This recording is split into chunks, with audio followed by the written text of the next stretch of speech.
Jadi kimun kula niati saking dalam kepen ngaji masalah ulul amri ya. Ini rungono tenan. Terus kowe sampean waca ya, artinya sudah saya baca itu. Ini tafsir Munir karangane Syekh Nawawi napa Banten. Masuk ulama Indonesia sing alim diakui teng Mekah, teng Hijaz terutama nggih Syekh Nawawi Banten. Beliau itu gurune Mbah Khalil Bangkalan. Mbah Khalil Bangkalan di murid golongane Mbah Hasyim Asy'ari Satrusin. Ya Mbah Hasyim terus dibutuh Gus Dur bareng. Suara malah sanad. Jadi termasuk ulama top tenggene Mekah riyen niku Syekh Nawawi Banten. Sing ngarang tafsir Munir. Ngaten kula terangake. Hampir menjadi mainstream kalau kayak gubernur, kayak bupati, kayak lurah. Itu rata-rata legitimasinya secara syariat itu dianggap ulil apa? Amri ya. Dalam konteks NU mungkin itu PBNU, dalam konteks Muhammadiyah mungkin PP Muhammadiyah. Nah, urusannya ngaji ngene iki ulil amri aku ngomong ruhen luwih sederhana, luwih apa? Yang jelas melihat asbabun nuzul. Itu kental sekali bahwa sebetulnya masalah itu tidak keluar dari disiplin militer. Kalau balik malam. Melihat asbabun nuzul, awal mula ayat ini turun itu tentang disiplin apa? Militer. Karena dalam teori perang itu 1 detik, 2 detik pasukan internal itu konflik bisa kelibas semua. Sehingga dalam sistem perang atau sistem komando tidak ada ruang ijtihad, tidak ada ruang polemik, tidak ada ruang beda pendapat. Kalau dalam suasana normal orang boleh beristihad bagaimana Indonesia yang terbaik, bagaimana umat Islam terbaik. Ada yang bermadzhab harus pribumisasi Islam misalnya. Ono sing berpendapat kudu jelas al-farqu bainal haqqi apa? Hak mana batil. Kalau baleni malah ini. Ayat ini secara nuzul itu jelas-jelas tentang konteks perang. Kita tahu dalam teori militerisme, dalam teori militer, teori perang tidak ada ruang diskusi, nggak ada ruang dialek, juga tidak ada ruang ijtihad. Semua harus tunduk pada perintah komandan. Sehingga orang sekali Ammar bin Yasir, orang sekali Abu Bakar bin Siddiq. Ketika Nabi suatu saat mimpin, Khalid, kamu komandan. Itu sahabat yang kaliber kayak Abu Bakar sekalipun, itu tidak berani bantah. Meskipun atas nama kesalehan Khalid bin Walid itu tidak apa-apa dibanding sinten Abu Bakar. Tapi karena ini sistem perang, di mana keputusan harus final dan harus cepat, kalau tidak ya terbunuh, itu harus tunduk. Jadi tidak bisa ada ruang istihad lagi, karena ini sudah di medan apa? Perang, harus seragam. Ya sama, teori militer mulai zaman dulu sampai sekarang sama, harus seragam, 1 komandan, 1 instruksi. Nah, kalau demikian halnya, maka fantasi-fantasi kita, nih, sering dengarnya kita, ulul amri itu lurah, bupati, gubernur. Itu salah besar kalau melihat asbabun nuzul ini. Dan itu yang pertama kaul yang diyakini Syekh Nawawi sinten Banten. Makanya di sini beliau bilang apa itu awal-awalnya itu qala Sa'id bin Jubair nazara hadil ayat fi haqqi Abdullah bin Hadza Asahmi terus fana zalat hadil ayat fakhina idzin fal murad bihim umara ussaroya. Tapi lucunya pendapat ini tidak populer di Indonesia. Paham ya? Tidak apa? Padahal ini takbir sorry fal murad bihim umara ussaroya. Yang harus kita tunduki tidak boleh ijtihad lagi adalah umara ussaroya, komandan perang. Karena harus satu instruksi, 1 garis. Sekarang kita coba latihan ijtihad. Kalau kita latihan ijtihad dalam kondisi normal, tentu guru dengan murid saja bisa beda. Nggak boleh kita langsung tunduk sama guru dalam hal kondisi normal, dalam hal ijtihad. Orang tahu semua kalau Imam Malik itu gurunya Imam Syafi'i, tapi Imam Syafi'i punya mazhab sendiri yang tidak sepersis mazhabnya sinten Malik. Orang tahu semua Hambali itu muridnya Syafi'i, tapi Imam Ahmad punya mazhab yang tidak sepersis mazhabnya Syafi'i. Bahkan dalam Islam jelas-jelas ada aturan main manis dafa asoba falahu ajron wa in akhta falahu ajrun wahid. Orang yang ijtihad kok benar dia punya 2 pahala, kalau salah hanya 1 pahala. Karena pasti kita dengan guru kita dengan orang tua kita dengan panutan kita pasti ada kias ma'al farik. Kita masih bisa pembeda. Padahal sahnya kias ma'al jamek. Mesti kita ini dengan guru kita ma'al farik. Misalnya Mustafa bin Irwaqa tak ngiyai kok Gus Bae mulang kitab sing ape ngaji wis apa. Paham? Misalnya kowe niru di tamu kok Mbah Jemyati Pandeglang, kowe ramai ra payu di tamu, meneh sampe kuwereng, malah ora payu. Paham ya? Padahal itu guru kita. Paham ya? Banyak. Kenapa kita harus beda dengan guru? Bukan karena melawan, konteksnya beda. Misalnya istiqomahnya kiai tentu mulang santri. Kita tidak punya santri, duwene tonggo. Paham ya? Iku wae tonggo sing kita kalah sejarahnya. Tahu diutang, tahu buroe. Bareng ngono kita modho dadi kiai mantan buroe wong rasul atau bingung to lek ndak wae. Paham ya? Bagaimana mungkin kondisi sosial kita yang begini, apa ngiyai PD kalau kiai-kiai sing sana turunin apa? Ya. Paham? Akhirnya kita tetap diam-diam punya format sendiri.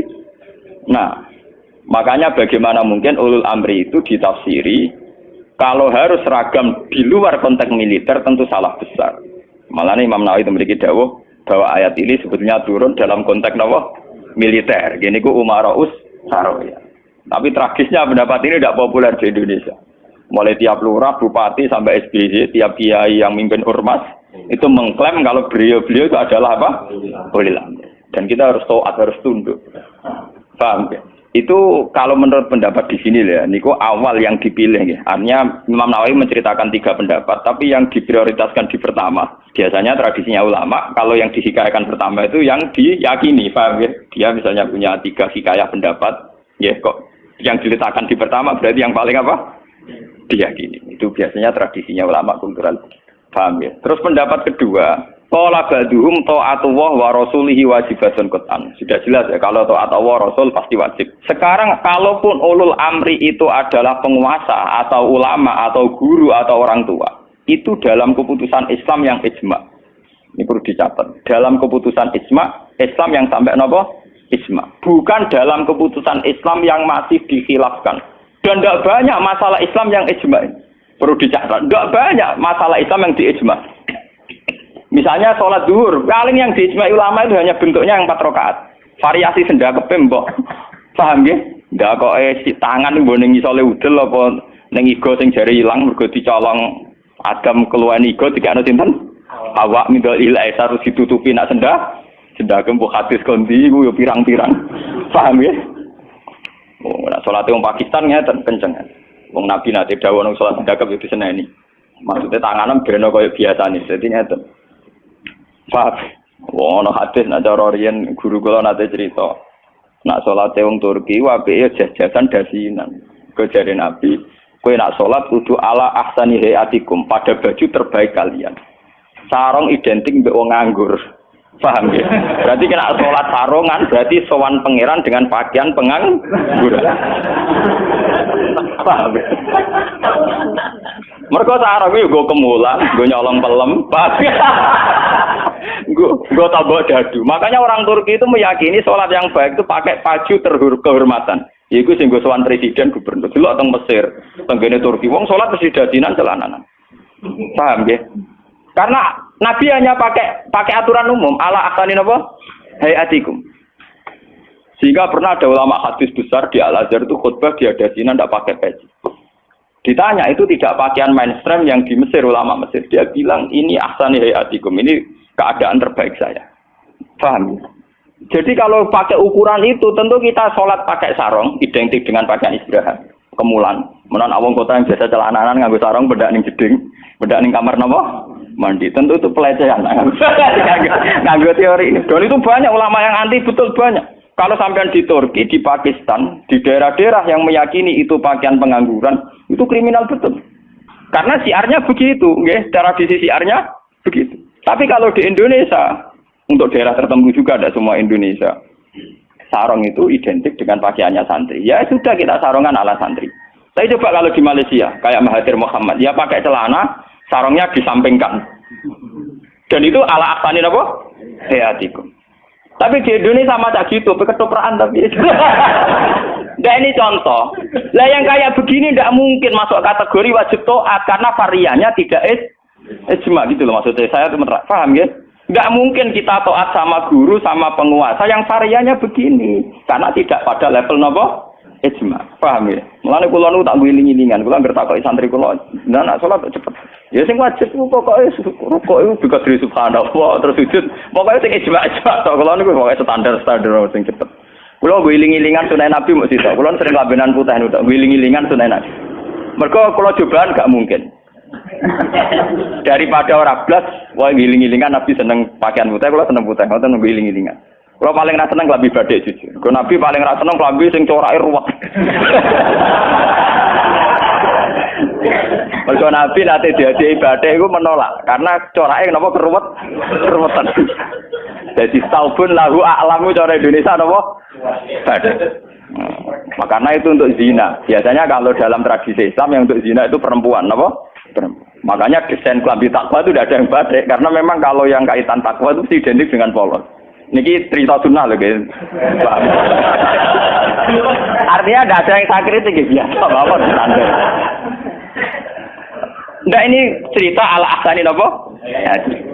Ala asani hati. Tapi yang menjadi masalah, kalau nanti diskusi kiai. Tapi masalahnya ini loh, kelambine wong Indonesia paling dangkal itu hormatan itu badai. Makanya banyak kiai-kiai yang sholat Jumatan malah milih nganggo badai. Alasannya Jumatan disunatkan pakai putih, kalau enggak baju terbaik. Nah kadang badai itu menempati kasta terbaik. Tapi sebetulnya itu keruwetan. Masalahnya itu ada variannya itu, varian coraknya itu yang lahu aklam, yang variannya apa? Dikeruwetan, apa? Keruwetan. Kita ira apa-apa, tiga ira apa-apa. Penting ra udah. Lah yang kayak begini itu tidak mungkin menemukan format ijma, sehingga tidak mungkin kita wajib toh. Ini catat ya. Tidak mungkin kita wajib nopo. Sehingga tidak perlu santri Indonesia yang mondok Mekah terus mulai jubahan, ya nggak perlu. Sing mondok India terus nganggo turbus gitu boten perlu. Sing di kiai kemal-kemul jubahan, orang ganteng pesel jubahan, wah sini-sini wong. Nah gurumu ning Mekah jubahan pantes ganteng gagah. Aku wireng puasa kriting jubahan. Mesti pikirane wong pertama ngenyek ora ngarah darani sunah Nabi. Kok nyeben tapi mesti wong ora sida nafsirno sunah tapi nafsirno sing ora. Paham ya? Terus menyangkut varian-varian yang terus begitu. Lah termasuk yang diijmai ulama yang paling sensitif tentu masalah nikah. Itu mulai dulu sampai sekarang kita harus syukur sama pemerintahan Indonesia. Delala kersane Allah diputuskan sepihak. Sebetulnya sepihak loh, saya ulang-ulang sepihak. Format nikah di Indonesia ngikuti mazhab Syafi'i. Yaitu harus ada wali atau pengganti wali dan dua saksi. Itu berkah betul bagi Indonesia. Delala mulai pemerintahan Belanda. Karena zaman Belanda sendiri itu urusan nikah, tolak, waris sama wakaf itu juga sudah diserahkan ulama-ulama Islam itu mulai zaman Belanda sampai sekarang. Karena nikah itu yang ila darajatil ijma itu hanya berapa? Jika ada varian-varian mazhab kayak Dawud Az-Zahiri, di Syiah sendiri ada mut'ah. Terus di Indonesia sendiri saatnya ngomong sing wis ra kuat ngebet terus akhirnya nganggo khilah-khilah napa? Mut'ah. Dasar ngajine Dawud Az-Zahiri itu khilah-khilah dhewe. Termasuk riyen nate ana kiai terkenal gegere ra karuan perkara mut'ah ambek janda populer. Itu memang repot.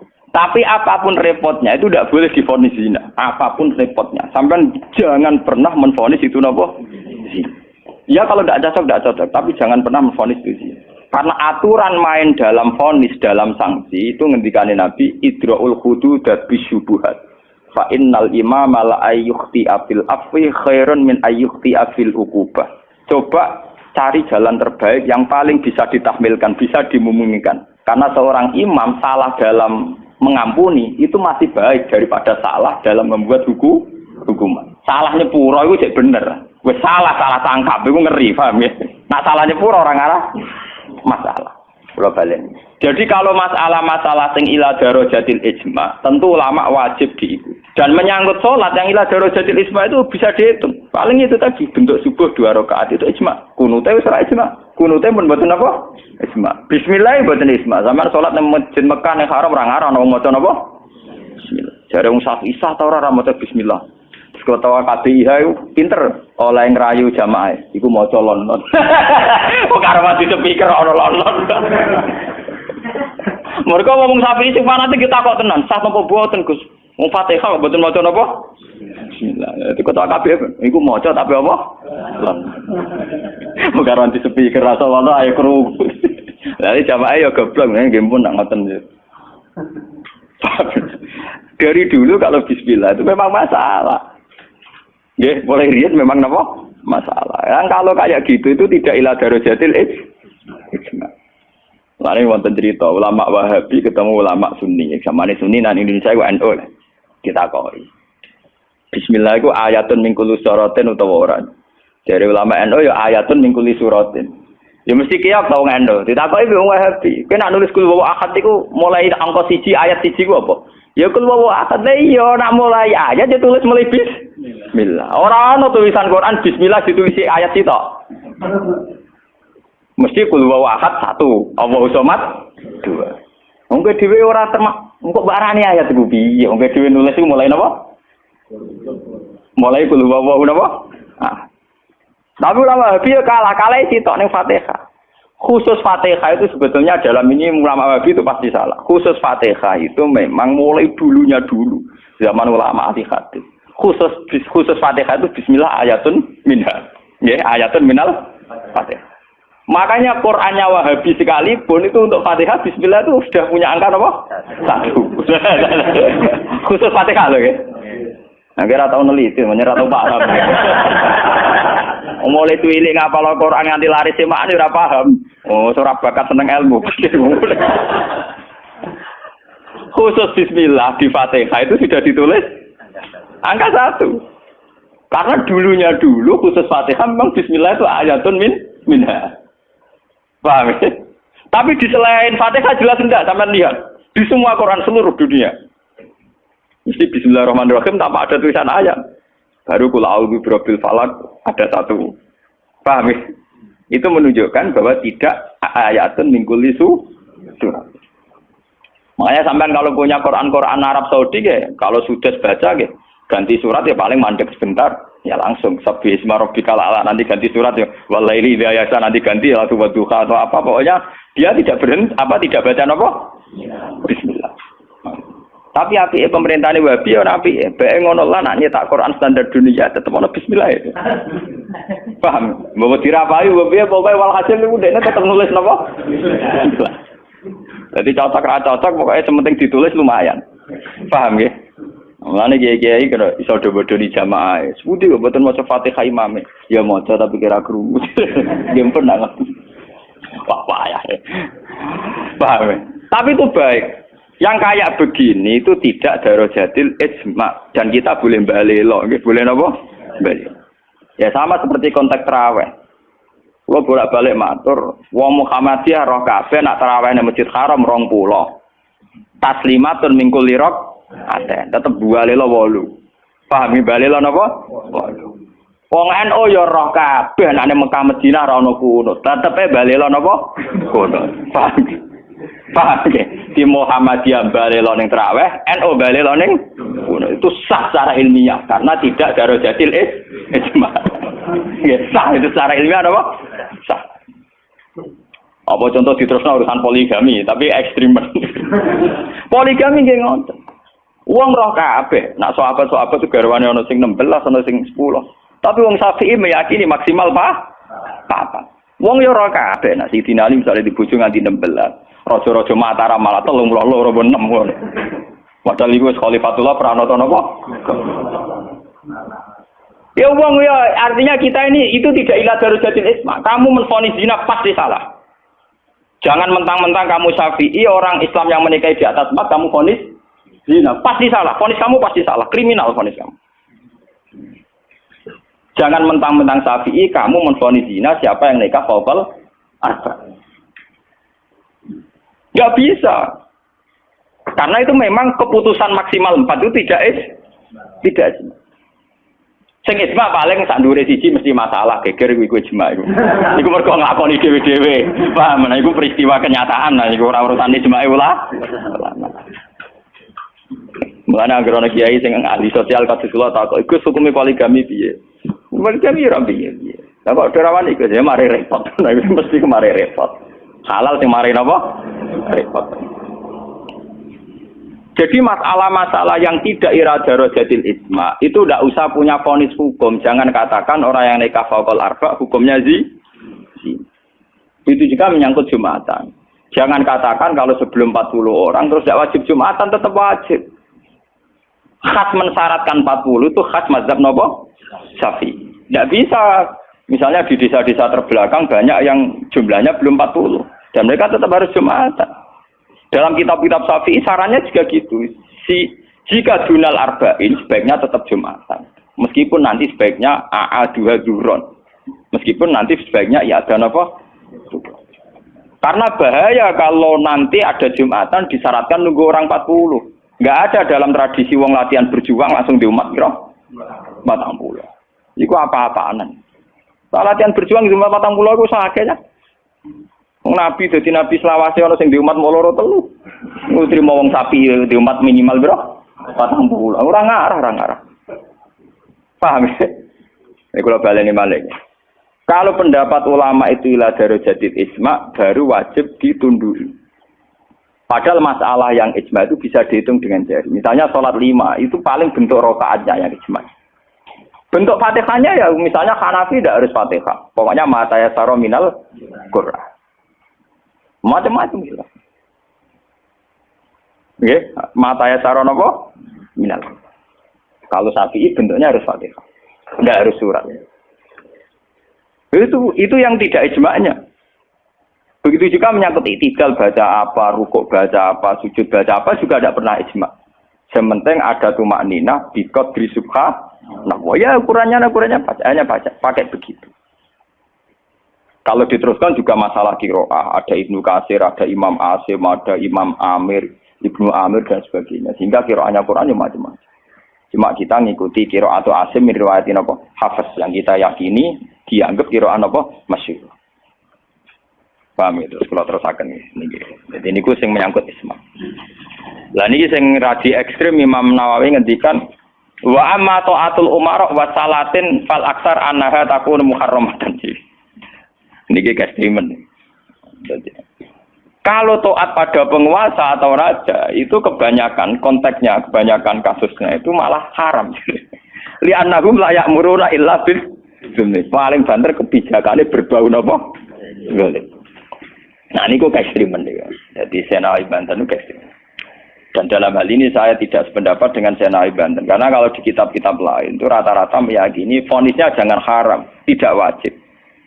Tidak wajib dulu. Kalau beda ini kalau contoh. Kalau dalam usul fikih dikatakan haram dengan tidak haram itu beda sekali. Sama seperti hukum dialogis. Misalnya Mustafa kere itu parah. Nah ora sugih iku ya ora nganti kere tapi ora nganti sugih. Misalnya Ruhin goblok itu parah. Tapi nak darani Ruhin gak ngalim, tapi ora nganti goblok. Nah di sini Imam Nawawi menfonisnya ekstremen. Taatul umara itu haram. Niku ekstremen. Sebetulnya dirumuskan dulu tidak wajib, nggih. Urutannya apa? Tidak wajib. Lah tidak wajib itu bentuknya bisa haram ketika maksiat. Tapi ya kadang-kadang naik ke wajib.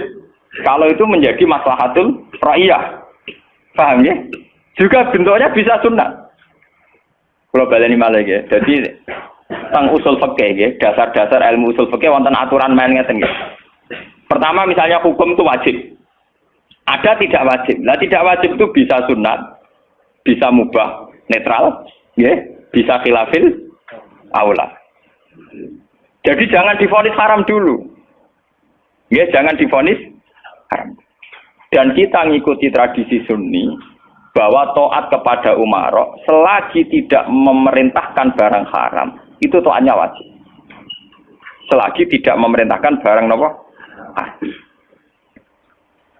Oke, jadi misalnya SBY punya kebijakan masyarakat harus bayar pajak misalnya, yang pada kadar yang wajar, itu ya wajib. Tapi kalau memerintahkan haram, maka menjadi apa? Haram. Artinya apa? Hukum taat kepada umara itu tidak ada hukumnya. Yang penting tidak wajib dulu. Nanti melihat kalau konteksnya maslahat menjadi wajib. Kalau tidak maslahat tapi tidak haram, ya nanti ada urutannya. Kalau agak baik, ya mungkin sunat. Baiknya sedikit, ya agak sunat. Kalau setengah makro, ya khilaful aula sesuai urutan-urutan di fikih. Karena itu banyak itu ketentuan-ketentuan di fikih. Lah yang menjadi masalah ini sama dengan tenan. Bagaimana kalau sesuatu itu taruhannya dengan stabilitas? Niki rungokno tenan. Entah itu stabilitas politik, entah stabilitas ekonomi kayak kasus Abang Senturi itu kaitannya jenenge apa? Stabilitas.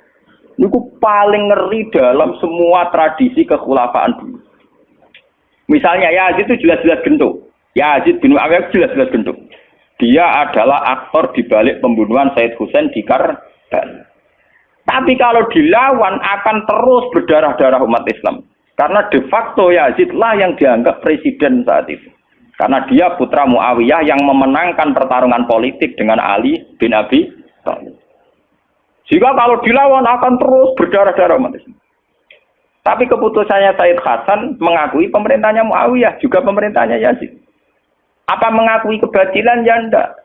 Hasan hanya ingin bilang bahwa stabilitas umat berdarah-darah harus dihindari. Perang berkepanjangan juga harus dihindari. Sehingga ketika era Said Hasan disebut amil istima. Itu paling susah. Dan itu mulai dulu sampai sekarang masalah. Begitu juga stabilitas ekonomi. Semua ulama itu ijma kalau riba itu haram. Lah riba itu apa? Mengambil kadar lebih dari uang pokok. Tapi semua sistem keuangan dunia meskipun itu di negara Islam yang jenenge bank rumus dasarnya itu suku bunga. Lah makanya kayak sama tak ceritani. Hukumnya bank mulai NU lahir 26 sampai NU wis tuwek saiki 2000 pinten? Tiap muktamar mesti ana sing takok. Yo tetep dijawab khilaf. Senengane muni telu ka mulai dhisik yo telu. Suwe tambah papat. Biasane mainstream pertama riba mesti haram. Wis suwe tak riba wis napa? Haram. Lah nek takok, "Lah bank itu termasuk riba apa ndak?" Orang mesti haram. Pokoke munine riba itu haram. Kalau ceritani nggih. Karena kiai-kiai yang meyakini riba haram itu betul. Kalau riba haram itu betul. Tapi kalau yang meyakini bank itu riba itu tidak mesti benar. Bank loh. Karena begini, dulu ekstrim-ekstrimnya kiai tenggene Indonesia termasuk Kiai Rehan Kudus. Termasuk guru-guru saya ekstrim. Ini kemauan sempat fatwa khusus bank negara itu boleh. Masih bilang gitu. Lihat di keputusan-keputusan ROG itu. Yang masih punya ruang boleh bank apa? Bank negara. Alasannya dalam sistem moneter modern tidak bisa menghindari yang namanya bank. Meskipun rumus bank tentu suku bunga atau melibatkan bunga. Tapi yang boleh itu kadarnya kayak apa? Tentu ad-daruratu muqaddaratun biqadriha. Ada aturan sesuatu yang nggak bisa dihindari. Misalnya kasus deflasi atau mengalami pengurangan nilai tukar. Misalnya begini. Tidak mungkin kan orang yang punya uang tahun 82 juta. Yang saat itu adol sapi gede. Orang nabung di bank 2 juta tahun 80. Tentu 2 juta itu jual sapi besar. Regane rong. Kan nggak mungkin 2010 sing sapi disepakati rega 8 juta. Tetap dibayar rong. Paham ya? Masa yang kayak itu termasuk riba? Toh tidak keluar dari Rasul Mal. Rasul Mal dulu 2 juta kan aslinya sapi itu. Bagaimana mungkin kamu katakan itu keluar Rasul Mal? Rasul Mal sapi regane 2 juta tahun 80. Saiki sapi tahun 2010 mesti regane misalnya 10. Paham ya? Lah nek 8 juta mbok anggap riba. Lho Rasul Mal apa? Sapi. Sapi nek saiki regane 10 juta. Lha iku sing dadi masalah ulama. Makanya dulu ketika rektor Al-Azhar sing jenenge Muhammad Saltut, kenapa Saltut itu populer di dunia akademik? Mergo dekne tahu kontroversi mengatakan jika riba itu ada juz'un yasirun yang menutup angka penyusutan uang, maka itu belum sampai kategori napa? Cuma sing dadi masalah di Jawa yang kita alami. Krus yang diakui syariat kan hanya krus pakai emas. Sementara krus wong desa pakai sapi, mergo ora duwe emas. Misalnya begini, ini pengalaman saya nggih. Kulo nu sering nangani konflik tangga-tangga masalah ngoten. Misale adike mantu, cara kuno rak diutangi kakake. Mbah Gus pokoke riyen kula utangi pedhet. Pas niku payu 400.000. Tahun 80. Saiki tukarane wis ra rukun tahun 2010 kiyaine wis aku. Mbah Gus pokoke riyen kula utangi sapi pedhet. Lah iya dhisik mau 400.000 saiki tak tor 400.000 dari sing utang oleh dolim. Anak saya tok pitik telu.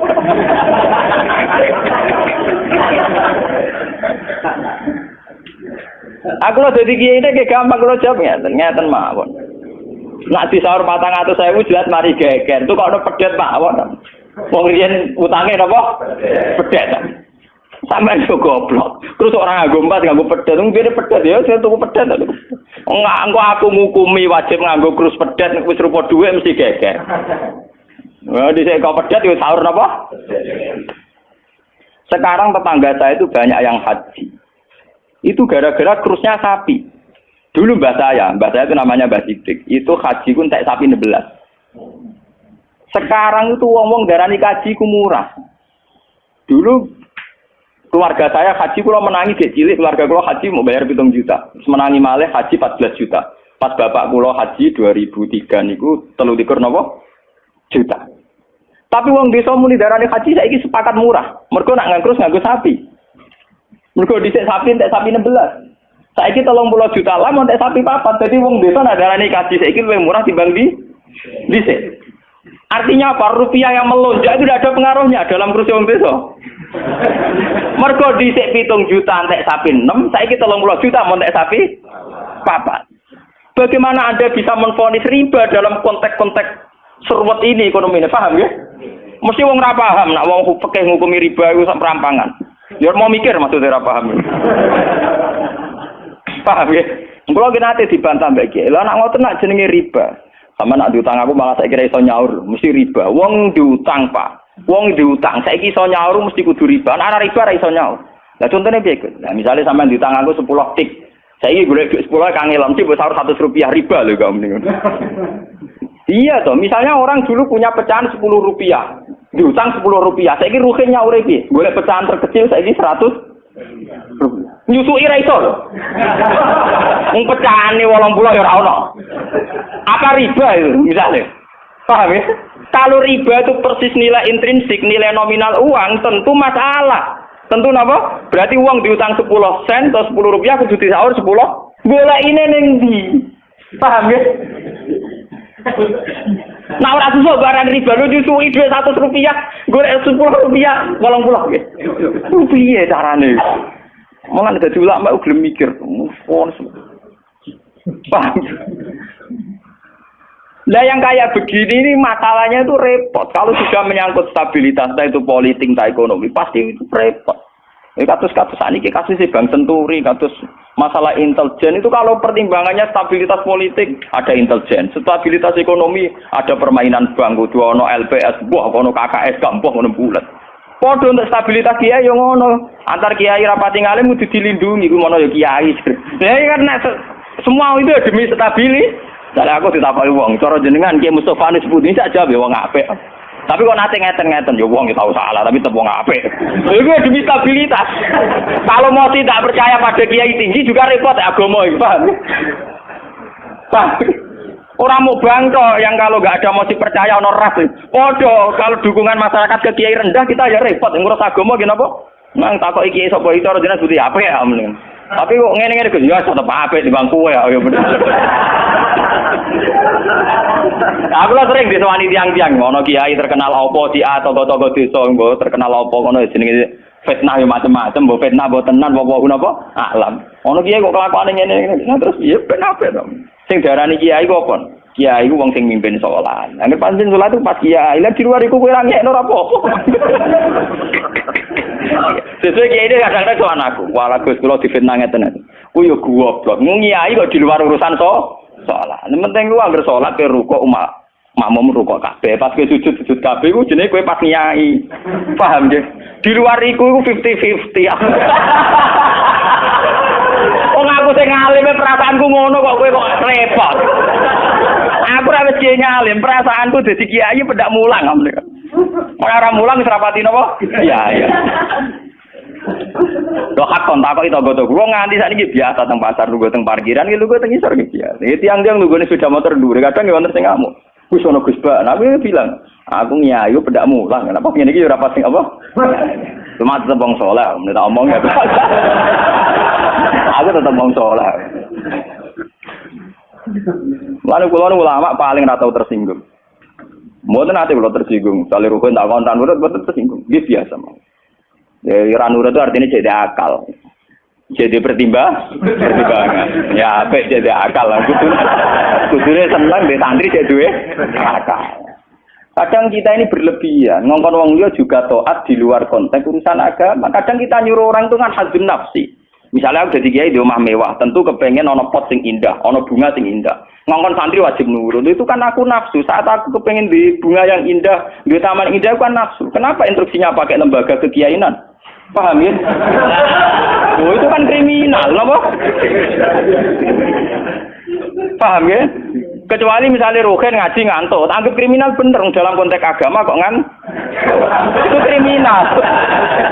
Paham ya? Tapi nak Rohen tak konoto tamanku dia ngantuk itu sah, karena saya sendiri ketika kepengen taman itu ono hadzun nafsi. Itu harus dibedakan. Lane kanca tanggaku sing kiai lah ya kowe kiai sakjane bedak salat ae. Iki kowe pas kiai. Tapi kayak naruh kok jek canut kok gitu sih. Apik. Tangga-tanggane wong salat itu kabeh prai gara-gara kecewa apa? Ya tak omongi masyarakat ya tak omong. Nak ben prai yo prai wae. Dari awal salat itu ku sunat. Ora usah maksa salat itu tebe gremeng dari awal salat itu apa? Kena arep percaya tak baturi ra salat itu. Mau aku nganti saya biasa ra salat itu.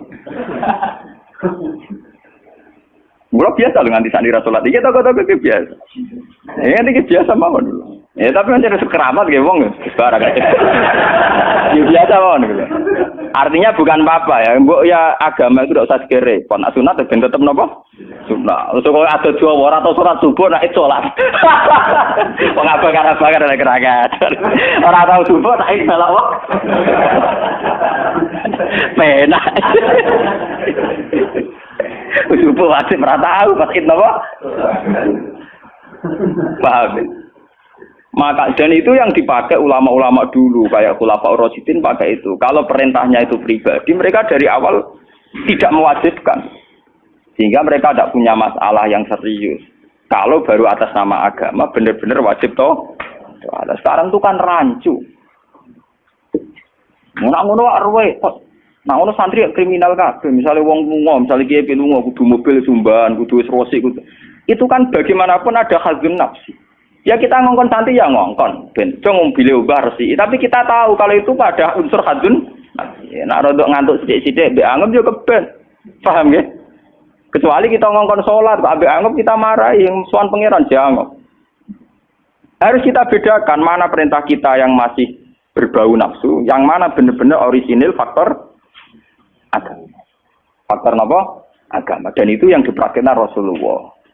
In udhiya ya'fu wa la yu'aqib wa in khusima yasmut wa la yujah. Nabi kalau disakiti secara pribadi mudah dia memaafkan. Beliau mudah memaafkan. Tapi wa idza du'a haqqullah, kalau haqqullah yang sudah diterlantarkan itu beliau baru tersinggung. Nah, sekarang kan sudah campur aduk. Hadun nafsi digawa lembaga-lembaga napa? Maka tak kandhani kudu nurut. Partaiku. Ya PKB atau P3. Kalau PDIP mbah. Jangan kira kok PDIP, Gus. Kalau PNS tok perjuangan. Lalu mulai dia kata ini partai apa Gus? Kalau PDIP tapi PNS tok. Napa Gus ya perjuangan. Ini wong urip kudu napa? Perjuangan. Enak meleset PDIP golongan karya.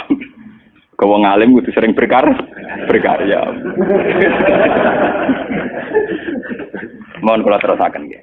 Ya niki sing termasuk antike dawuh Senawi Banten. Wa idon anna a'mal umara wa sa'atin mauqufatun ala fatawal ulama. Nggih niki sing sederenge ayat.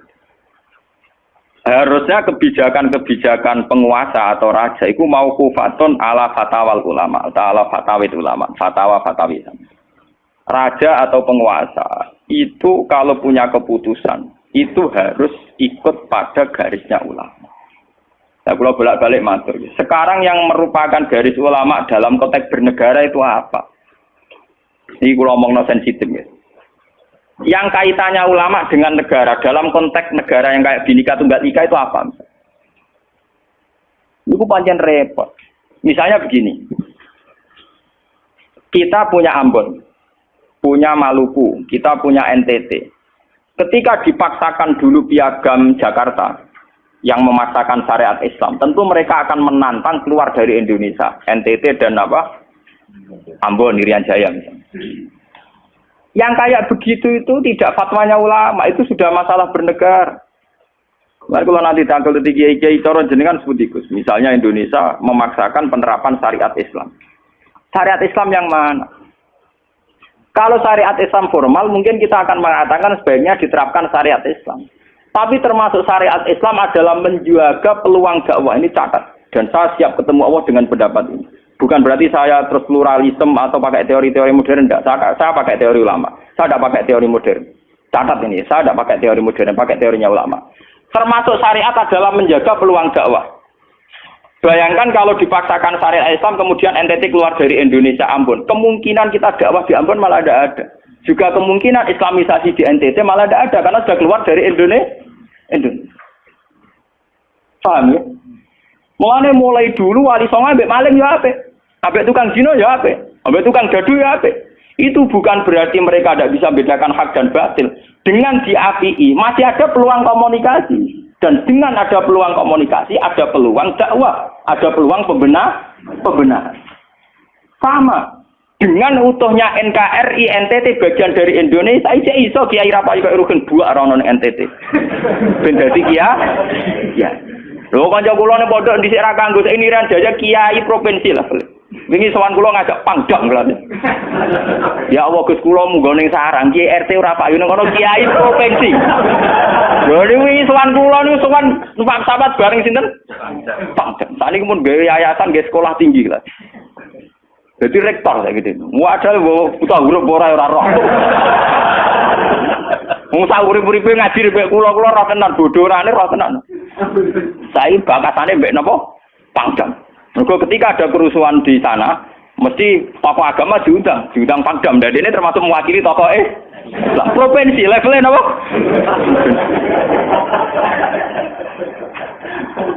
Artinya logika sehat kita, kalau kita memaksakan syariat Islam formal malah NTT lepas, itu kan berarti tidak ada kesempatan dakwah. Toh dengan tidak lepas, toh kita bukan berarti tidak ingin dakwah, kan tetap ingin apa? Mane bojo ngecewakno lae aja pegat. Nek ra mbok pegat ana kesempatan dandani, nek kena wong ra iso.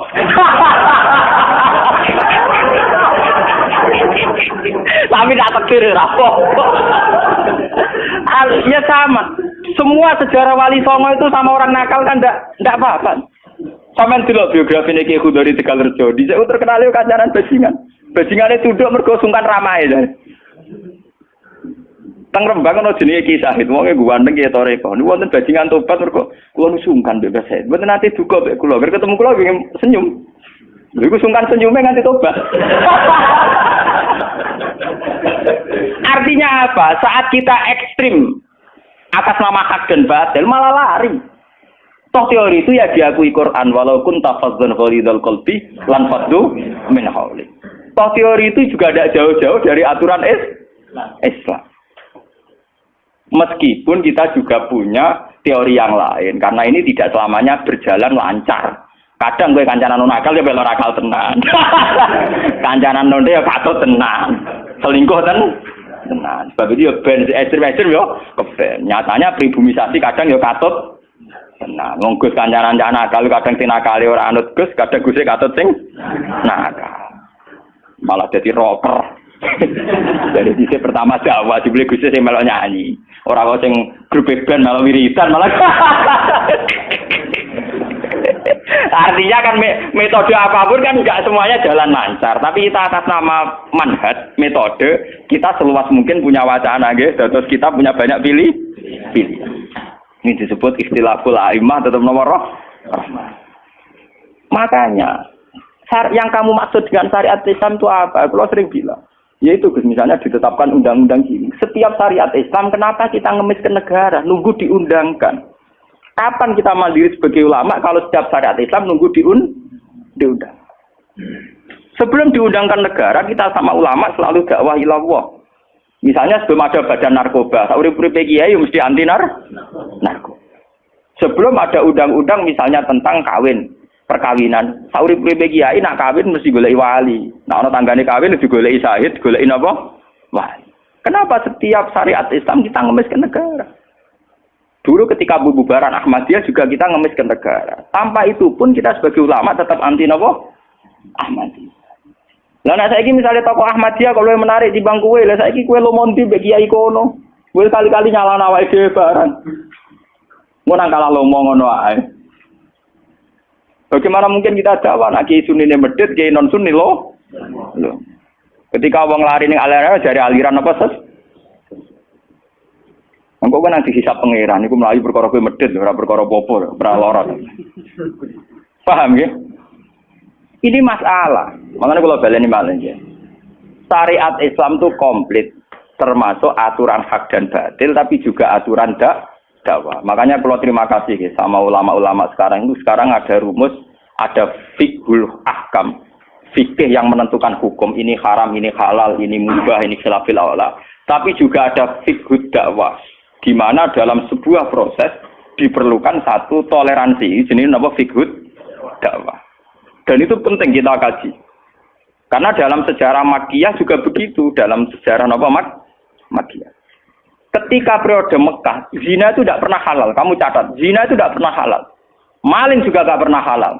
Tapi ada periode 13 tahun di mana Nabi tidak sering ngomong haramnya zina. Juga tidak ada hukuman bagi pezina. Artinya apa? Tidak mendesak untuk membicarakan urusan zina, urusan maling. Karena yang mendesak saat itu urusan tauhid. Misalnya kamu dakwah di NTT. Tentu yang penting umat diajak ke logika bahwa tauhid itu lebih benar ketimbang trinitas. Ya hanya begitu saja. Kamu tidak mungkin langsung masuk ke urusan zina, maling, gento dan sebagainya. At-tadrid fi sunnah, proses dalam sunnah. Itu juga penting. Ini tahapan-tahapan dalam proses Lah fatwa ulama itu termasuk fatwa yang begini-begini ini. Makanya dalam semua sejarah wali ini catat, mesti ana ulama formal, ana ulama sing ora formal. Dhisik ana ulama sing pro syariat kayak Sunan Kudus. Selawase ra cocok bisa nang Kali Joko. Kok Kali Joko pokoke wong Islam wis bener, mulane penggemar wong Yogyo-Yogyo. Termasuk ora usah salat dari salate Mbak Kali. Atine wis salat. Wala kan boyo lali salat 3 klaten Jogja mbok kono. Sunan Kudus kafir cara dene. Selawase ra cocok. Ya tapi bagaimanapun, bagaimana mendakwai orang Islam kawasan Jogja, Klaten, Solo, golongane tingkir, kalau tidak model Kali Joko. Nyatane ya tetep saiki Islam pirang-pirang, sing salat ya wis akeh. Paham ya? Itu dulu masalah betul. Sunan Kudus kiai fikih. Bahkan kula untuk cerita nggih dari lisan ke lisan dari para kiai. Sunan Kalijogo selawase tukaran terus mbek Sunan Ainul Yakin. Ke sisi tok ape gawe dakwah nganggo macan tengul. Napa jenenge? Wayang napa? Tengul. Wayang tengul lak bentuke fisik wong, koyo patung. Haram. Kuman swara sorotan udziba kok ngekek nyawa barang jero kiai kuno kan ngono. Akhirnya tukaran. Kalijogo sadar iku metode efektif. Walhasil akhirnya disuwarno kiai sepuh zaman iku Sunan Kudus, Sunan Ampel, terus ditenan ya saiki sedengan wayang kulit. Mergo wong gepeng ora urip. Ya tetep ana wayang tapi kulit. Artine iku ya gepeng ku artine kan gak urip. Ana ora urip iku kan ora perlu kon ngekeki nyo, iku setengah-tengah. Lah Sunan Kalijogo muni syahadat iku lemah. Munine sekaten. Muni kalimat syahadat lho moh, muni kalimat sodo. Saking jawanisasi napa Bae dene yakin putih ku sunat ya nganggone ireng terus. Kabeh foto wali songo putih kecuali Kalijogo. Dari TKB wonten napa? Kusuma. Nek tangga kula, bapak kula Tuban Kalijogo Tuban. Wong kula nate diburu tiang-tiang gara-gara terkenale bapak kula diwarisan Kabeh wonten Kusuma. Saiki warise kula nu tamune kathah. Golek kabine sinten Sunan? Zaman kula enak mun tak dol lah nggo ngopi ya.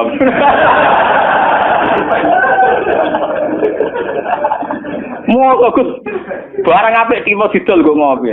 Sing duwe aku terserah kula. Oh ngenyawang tenan wong alim jujur bakat ana Kusuma. Wah ya. Mulai dulu Abu Yazid Al-Bustami juga begitu. Mesti ada ulama yang di kampung-kampung. Sama tak ceritani ya, biar ulama syariat tidak terlalu ekstrim. Zaman Sayyidina Umar jadi khalifah resmi yang ditunjuk para sahabat. Dan saat itu belum banyak konflik, ya belum banyak apa. Itu Sayyidina Umar mendapat amanah dari Rasulullah Shallallahu Alaihi Wasallam. Umar, saya punya umat, dia adalah orang terbaik di zamannya. Ya, saya punya umat, dia adalah orang terbaik di zamannya. Namanya Uwais Al-Qarni. Kalau kamu ketemu dia, salamku untuknya. Dan kamu harus minta doa supaya husnul khotimah. Terus dari Umar, pakai Fabi. Pulang ngertose sepundi. Dekne udah penyakit baros. Fa'adhabahu wa ila maudhi'ad dirham. Walhasil ning gone Katifil Aisar ada bekas penyakit baros tinggal sak napa? Sak koin nggih, cara sakniki napa? Sak koin. Ini kula cerita. Dia punya ibu sendiri hidup di kampung Angon Wedhus. Walhasil Umar tiap ana tamu ya diblodori. Paham ya, anggar sing raine mirip-mirip ngono. Nah ora kutil sen maksudnya iku. Ora mau diatur. Mboten niku kula cerita nggih, ben sampean ngerti. Walhasil akhirnya suatu saat iku rombongane Uwais Al-Qarni dari Qurun Al-Qarni. Niku sowan Sayyidina Umar. Ketika ketemu sesuai sifat itu, Sayyidina Umar nangis yo. Uwais Al-Qarni mboten purun. Walhasil akhirnya yang memerintahkan ini Rasulullah. Riwayat Al-Qarni purun nangis mesti itu. Lalu sing antik apa? Sayyidina Umar tanya, "Ya Uwais, saya ingin waktu supaya kamu mau ketemu saya." "Enggak ya Umar, ini harus pertemuan terakhir. Ini harus pertemuan apa? Terakhir." Walhasil semenjak itu tidak ketemu lagi sama Umar. Artinya apa? Dan itu saya yakin, sama ndak usah anut kula, keduren anut makom kula. Dan resiko sama mesti rawani. Artinya begini. Ketika orang dengan izzatil Islam, ini catat betul. Misalnya wong dadi kiai gede, kados kiai kula misalnya Kiai Memun, kados Hasyim Muzadi, kados Gus Dur, kayak kiai besar. Jangan-jangan nikmatnya jadi kiai besar oleh umat loh, oleh umat tidak oleh mereka ya, jangan salah paham. Oleh umat ditafsirkan wajar dong mereka senang jadi kiai, di mobil mewah, di duit akeh pengaruhnya gede. Misalnya Habib Lutfi, orang-orang punya pengaruh, Ki Hamid Pasuruan umat. Artinya apa? Mereka, aku yakin mereka orang-orang soleh yang bisa nikmati keberhadiran Allah Subhanahu. Tapi umat tetap membaca mereka, bagaimanapun ada fasilitas. Umar sebagai khalifah punya pengaruh, punya uang, punya otoritas. Bagaimana dengan fakta bahwa Islam juga mengajarkan orang hanya nyaman, hanya satu, dengan Allah, dengan kebenaran. Tapi dengan percontohan orang-orang kayak Uwais Al-Qarni, maka Islam utuh. Ada penjaga syariat kayak Sayyidina Umar, Habib Lutfi, Kiai Memun, Ki Hamid Pasuruan. Orang-orang jadi sentral, cara teori sosial jadi mercusu. Tapi ada orang-orang yang menunjukkan bahwa dia bisa bahagia hanya dengan kebenaran. Paham ya? Akhirnya umat kan enak. Lho kados kula nu ngrasakno tenan. Kula nu nganti saiki rong tau jeneng imam masjid. Padahal imam-imam itu sungkan. Kula nggih mboten nate pidato. Kula nggih iso ya sing pasar be anak kula dhewe mboten ngajak pengawal. Saya tunjukkan kepada umat bahwa ajaran Islam yang sebenar yang bisa membahagiakan adalah senang pangeran titik. Dan kewajiban dasar dalam Islam wong kon rumah anak. Soal pengaruh saya ngomong ini jujur loh. Saya punya pengaruh kalau ngaji saya banyak. Tapi saya tahu betul yang kewajiban pada saya, yang hakiki hanyalah saya pada anak saya. Awaladin soleh. Kau nolak hadis bakas santri. Rabbi habli miladun kadzurriatan thayyibah. Ora ono tulaban. Ora ono ning Quran hadis bakas santri. Ketok tangan pun ono.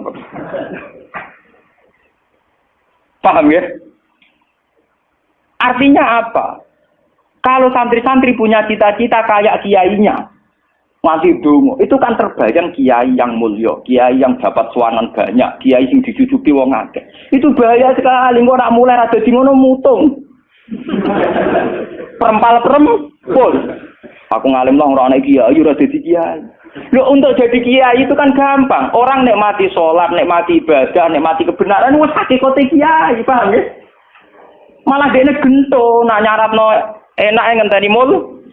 Kulo nganti sakniki, bayangno sakniki, umpama sampean saiki kuwabe lho ora seneng kulo. Kulo nek ndak ada masalah. Kulo kok krungu kabar sakniki sing seneng jenengane bubar kabeh. Sami sekolah zarah kulo mboten susah. Hakon lho. Hakon wah mboten susah. Karena saya harus melatih diri bahwa kebenaran Islam, Uwais Al-Qarni mau tukang angon wedhus ke rumah ibu. Agar esuk dagangan ning pasar nak badi di rumah ibu. Tapi dengan begini dia walinya setingkat Sayyidina Umar. Karena apa? Itu tadi menjadi percontohan bahwa untuk menjadi hamba yang baik tidak perlu semegah Umar, tidak harus semahal Umar. Sama tidak usah niru ya, masalah itu Isra Mulya loh, artinya ya sudah. Tidak usah niru, ini hanya pelajaran saja. Tapi nak kula tak tiru tenang, artinya tak tiru, biar saya hidup saya itu murah. Tanyakan istri saya, kulo sering kau bojo kulo, dek aku nak mati, langsung pendem, langsung ngenteni iki gede, bakal kuburan jero terus pendem. Yo ora usah ngundang wong, yo ora usah disolati, nek anakku ning omahe kon nyolati, nek ora yo wis. Pokoke ora usah repot. Lah nek sing tepat tepung kata, ini jelas sudah urusan dengan saya. Yang penting aku kepengen anakku nyolati. Dengan demikian kita biasa jadi kiai yang muda. Aku mudah bahagia karena punya anak, seneng anak sudah. Coba kalau saya menargetkan bahagia ngenteni umat yang banyak, ngenteni loyale ora genti ning kiai liya, partene ora genti partai tokoh liya. Lara ati, paham ya? Wes lara ati ra bener cara penge. Begitu juga era Abu Yazid Al-Bustami, dia juga punya teman wali sing tukang ngancani preman-preman. Nanti kalau critakno jenengan. Jadi Abu Yazid Al-Bustami saking ainul yakin nek mlebu swarga takok pangeran Gusti, kalau saya di surga temannya siapa? Jadi ora takok mlebu ta ora, tapi kalau saya di surga itu temannya siapa? Kalau dia ini yakin kelasnya itu tidak ada yang bandingi. Jadi dia ini dua kelas yang ora ono sing banding. Sampai pangeran walhasil dijawab si A misalnya. Ya Rugen misalnya. Rugen iku atokan cekak gawe piring Jepang wis ora tau ketunan. Dia preman sithik-sithik nyeraine sik preman wis walhasil terus barang dipethuki pas ning warung wong minum-minuman. Ya ini buat minum, dia ngombe banyu biasa, banyu putih. Kancane udah minum kabeh. Akhirnya Abu Yazid balik kanan. Jangan-jangan ngipi saya salah. Mosok koncoku ning swarga kok wong ngono iku. Pas sampai balik kanan diceluk. Ya Abu Yazid, iya betul, saya teman kamu di surga.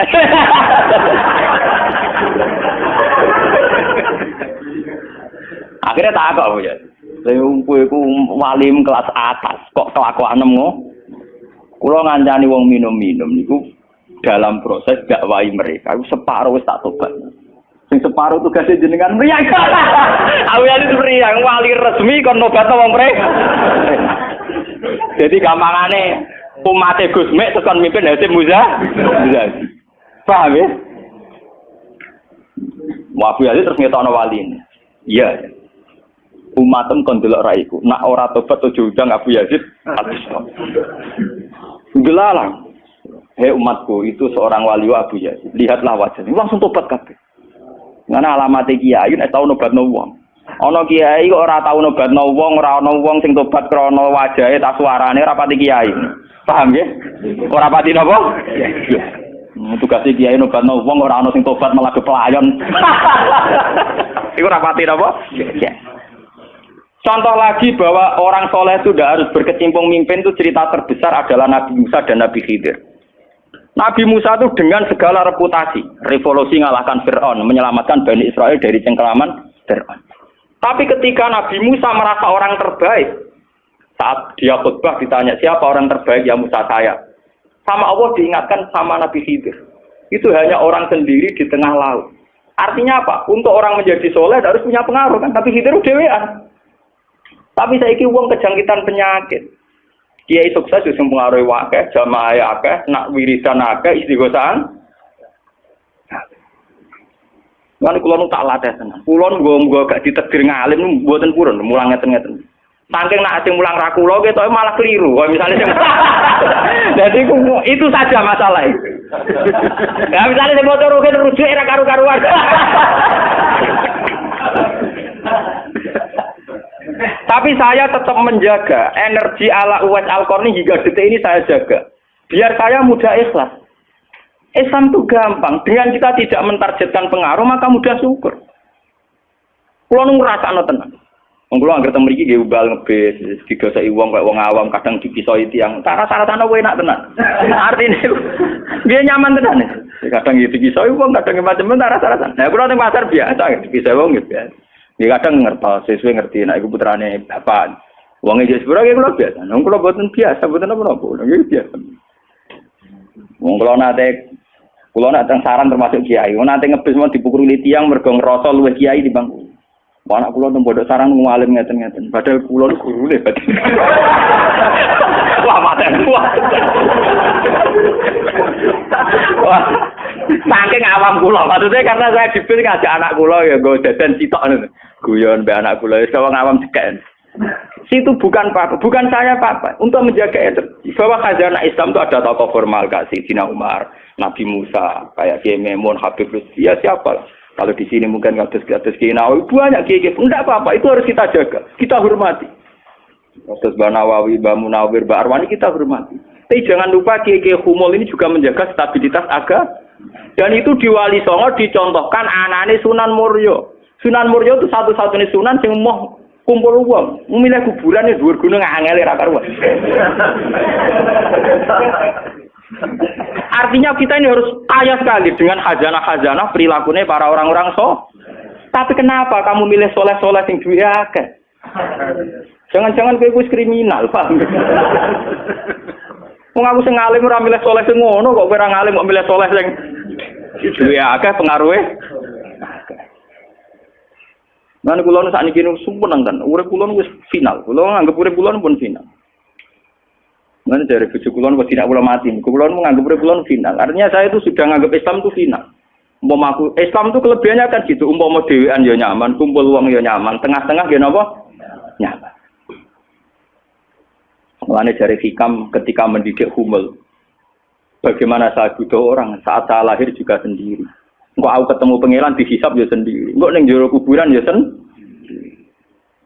Aku tanggung jawab ning arep pangeran sendiri. Engko aku dipendem ya sendiri. Aku pas lahir ya sendiri. Aku pas mati ya rohku dicabut ya sendiri. Engko aku butuh wong lha apa? Tapi sekarang manusia semenjak ada teori ilmu sosial itu kulino didikte betapa pentingnya pengaruh relasi jaringan. Wah, teori bulat kok mbok not. Paham ya? Pembulatan teori ngono apa? Lha sakniki Rembang kados ngene rame-ramene badhe pilkada. Wah, akhir kiai disowani kandidat-kandidat.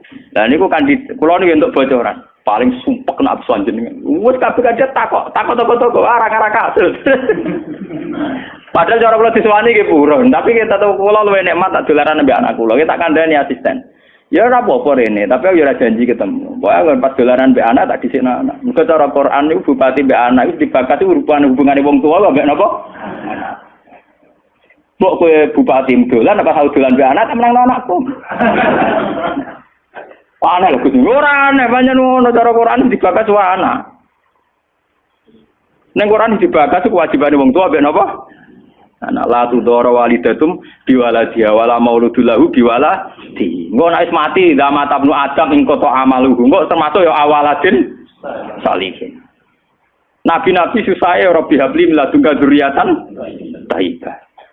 Ora iku ilmu-ilmu kiai-kiai anyar sing nuruti nafsu, ana pentingnya relasi, jaringan macam-macam. Ya memang penting, habli minanas itu penting, tapi sepenting-pentingnya itu masih penting sing fardhu ain, rupane malah kadang ngamuk anak. Aku ning jowo dihormati, kuwi anakku malah ora hormat aku. Lah manyen nyai ini ning jowo, mbek anake ora tau nyai kok. Paham ya? Ambek tamu ramah anak disentak. Dolen. Paham ya napa, Doh? Dolen. Mesti wae anake ora pasti taat. Wong anake sering disentak demi wong li. Wis kali-kali wong liya disentak demi anake. Bareng anake ra hormat jero, aku ning titi dihormati malah anakku dhewe ra. Wis salah iki. Lho kula nganti sakniki sore anak kula tak jak piye nganti sakniki. Bukan apa-apa kula. Kula kepengin niru tradisi wong saleh-saleh dhisik. Nabi Musa, sinten Uwais Al-Qarni mendapat kehormatan gitu perkara ngrumat ibu. Kanjeng Nabi sering cerita, ana wali sing nak sowan wong ditolak iku dadi wali mau perkara ngrumat anake jare Kanjeng Nabi. Lan ngendikane Kanjeng Nabi ana wong kerja ning pasar adol kayu kok mulai nggo nafkah ya anake bojone iku hakon ala Allah untuk mencintai dia. Dan ternyata kewaliane Uwais Al-Qarni sing model humul, model tertutup setingkat kewaliane Sayyidina Umar. Nabi Khidir sing tanpa pengaruh muamen wiridan ning pinggir laut dianggap setara mbek Nabi Musa sing tahu revolusi, tahu dhe prestasi ngusir Firaun, nenggelamno nyatane derajate dipadakno Nabi. Artinya begini loh, jangan-jangan kita mengidolakan ulama besar itu bukan karena keulamaannya, alimnya enggak, tapi karena kebesaran. Buktinya saat kita mulai orang jadi kiai mutung. Padahal untuk jadi kiai itu gampang. Kowe nek salat subuh, ora selingkuh, ora domino, ora togel iku ya kiai. Sing darani kiai sapa? Sing darani wali. Ala inna auliya Allahi la khaufun 'alaihim wa lahum yahzanun. Ya mu alladzina amanu wa kanu yattaqun. Ora ana tarife wali kiai. Alladzina lahum tulab sing duwe santri. Alladzina lahum thalabah sing duwe murid ora. Lan kula durunge nyai ning sampean wis kiai. Mulai sakniki anggere sampean wis salat subuh ya 2 rakaat. Zuhur ya 4 rakaat. Pokoke sing wis kaya ijma' ulama, sampean kudu yakin nek wis kiai. Anggap ae kaya Uwais Al-Qarni mbek Nabi utawa kancane sinten Abu Yazid Al-Bustami. Ini penting kula aturaken karena tren sekarang mengukur kiai sukses dia itu dipengaruh. Itu keliru besar. Tidak ada itu dalam tradisi ulama wali. Sama tak cerita nih, zaman Kiai Hamid Pasuruan terkenal wali, kula tahu banyak tentang beliau karena gurunya bapak saya, sepupunya mbah saya. Mbah saya itu punya bapak namanya Mbak Idris, itu adiknya Mbak Abdullah, abahnya Mbak Hamid Pasuruan. Jadi saya tahu banyak cerita beliau. Beliau kan orang Lasem, masih misanan kalian Mbah. Niku hormat sama wali-wali humul. Zaman itu beliau masih hormat jenis Gus Ud Sidoarjo. Juga hormat jenenge Mbah Muhammadun Pondowan Padi. Artinya wali-wali populer sebetulnya yang hormat sekali sama wali-wali humul enggak terkenal. Tapi kita kan mesti milih yang terkenal saja. Paham ya? Padahal wali-wali yang terkenal itu hormatnya bukan main sama wali-wali sing Sinten sing aran I'anatul Thalibin Sayyid Zaini Dahlan. Niku gurune sing aran sinten Gurune sing aran ya Anatul Talibin. Anatul Talibin dikarang Sayyid Abi Bakar sinten Syafi'i. Niku muridé Sayyid Zaini Tahlan. Nggih, muridé sinten? Sayyid Zaini. Iku dhe kanca wali ning pasar bakul keramik. Iku angger Jumat ditiliki. Ya guyon. Suwe-suwe santrine gak trimo. Santri kaya Mustofa ora gak trimo. Wong alime ngono kok dijak guyon mbek bakul napa? Moga ke Jumat ditiliki. Sayyid Zaini sing rono. Dene takok. Wong ngoten jangan tidak-tidak. Iku kancaku ae. Wong sing ilmune banding aku ya wong iku. Mikir murid. Lah iku Jumat berikutnya ditiliki meneh wis ra ono. Mau sempat misoi saya Zeni. Kowe nyianati aku. Harusnya ketika ada orang lagi. Imam Syafi'i gitu. Imam Syafi'i itu orang alim kaliber. Dia itu kalau ijtihad hukum kok belum dikomunikasikan dengan Saiban Ar-Ra'i itu belum mantap. Imam Syafi'i itu mujtahid hukum, tapi kalau dia ragu, itu ngenteni kancane jenis Saiban Ar-Ra'i itu kang angon wedhus ning desa. Woi nek dikomunikasekno niku mantep. Dan itu mungkin setiap zaman mesti mungkin. Lah kula nu ngalami. Kula kan sering teng pasar. Ana mobil mau wandep. Ya hormati kula nggih biasa pakai sukum. Lah cara wong sira ro nek kula numpak dokar, cara ora ro kan wong numpak dokar dihormati wong numpak mobil. Lah perasaane numpak mobil kan tetep ngakoni kula wong alim. Angkulo nu nate badhe teng pertelon iki kisah nyata. Nggih teng pertelon badhe bubal ngenteni mobil. Ya ana sing roh nak kula, Gus ana sing ra roh walhasil. Wonten mobil kiai gede mandek wonten kula. Mboten sareng kula. Ya wong janggal. Itu mungkin dan itu menjaga peradaban sehingga yang besar tidak angkuh mergo ana kiai-kiai sing humul. Cuma kula niku humule rapati sukses. Mari sing muncul-muncul niku mari ra jelas sing bareng. Itu bagus itu untuk menjaga energi syukur biar orang itu syukur jadi kiai tidak gantung pengaruhnya banyak, nggak gantung punya santri banyak, tapi nyaman jadi kiai karena ngugemi kebenaran, meyakini apa? Kebenaran. Dan itu penting kalau aturaken. Lalu kulo nganti saat ini kepengen ngoten. Cuma arah sukses. Artinya kayak kulo nanti ditetir tebdi murid. Jadi pengaruh dulu mas kulo bek tamu ya rapati hormat. Kulo bek wong ya rada angel petuane. Tapi untuk takdir kayak kata kulo untuk takdir. Sebenarnya itu tidak pilihan saya, artinya tidak pilihan. Tapi ini perlu kulo aturaken biar khazanah Islam sing teng NTT teng Ambon itu masih. Kulo nanti diceritani Kiai Maimun. Zaman Khalifah Harun Ar-Rasyid, niku setiap begundal dibuat teng fak-fak. Teng Irian apa? Jaya. Sama seperti Inggris, orang-orang nakal dibuat teng Australia. Niku nak dirunut ya ada misi dakwahnya. Ternyata dari Irian itu turunan Arab tuh banyak. Sehingga ada Islam teng Irian nanti tok Timur Leste. Yang dulu masih Timur. Malahnya PM Timur dia nak namanya Mar'in apa? Al-Qatiri ini wak turunan apa? Arab. Wong Timur Leste kok tahu di WPM turunan Arab. Ini berko zaman sinten Harun Ar-Rasyid. Niku begudal-begudal dibuat teng fak-fak, napa? Teng fak. Niku anak turune termasuk tokoh-tokoh sing teng putih, teng Timur Leste, teng putih. Ini wonten sejarah. Artinya apa? Apapun humulnya perjalanan umat Islam tetap barokah bagi yang lain. Tapi kenapa kita harus cari yang terkenal? Kiai-kiai humul barokah. Tapi aja kelainan terus kuper loh, guys. Terus percaya ngipi jimat lah. Mari saiki ku angger humul identik perkara jimat sampai napa? Kere. Humul perkara ning gunung budak ngenteni apa. Nah, iku sing repot ora humul klenek jeneng. Nak humul nek mati Allah ora kok nek mati ngenteni keris ceblok, paham nggih? Humul kok perkara ngenteni napa? Keris. Lah niku artinya begini nggih, kula matur kula bulan baleni. Zaman Ki Hamid Pasuruan niku wonten jenenge Gus Ud Sidoarjo. Zaman Ki Bisri terkenal ngalim. Niku sering diskusi hukum ambek jenenge nak boten lepat niku subhanallah. Mbok kiai tangga Ki Mabrur. Ngalim-ngalim wong Rembang Kota namine sinten? Ki Mabrur. Zaman Mbah Zubair terkenal, Mbah Zubair Abe Bakmun. Niku nggih sering diskusi kalian Mbah kula. Ki Mbah kula nggih muridé Mbah Mahfud Atur-Musi. Bahkan dulu ketika naskah Mbah Mahfud Atur-Musi hilang itu dulu dicari di Lasem. Di kiai yang saat itu belum terkenal karena masih Gus. Ini ku jenenge Mbah Mansur. Niku murid Mbah Mansur bin Khalil. Lah Mbah Khalil itu santri sing katibnya Mbah Mahfud napa Atur-Musi. Jadi banyak sejarah-sejarah di mana kiai-kiai top pun harus berburu sama kiai-kiai humul, kiai-kiai napa? Kiai-kiai humul. Nah saat ini sing dadi repot kan sing kiai top nyepelekno kiai humul, sing humul perkara keris mbek akil. Iku padha masalah ini. Padahal andekan seperti cerita-cerita dulu Imam Syafi'i cari Saiban Ar-Ra'i, Sayyidina Umar cari Uwais Al-Qarn. Itu akan stabil Islam. Artinya stabil begini loh ya. Orang merasa Islam itu nyaman bukan karena derajat-derajat duniawi. Selama ini kita akan begitu. Wajar kiai wayem. Umatnya di mobil, di duit. Artinya umat itu belum bisa menafsirkan nak kiai ayam karena tingkat kecintaannya pada kebenaran itu termasuk pula. Paham ya? Tapi dengan ada kiai yang tidak terkenal, dia rapati di duit, kok tetap nyaman, berarti kan bukti tingkat kenyamanannya dia faktor kebenaran. Dan dua kubu ini harus ada terus, paham ya?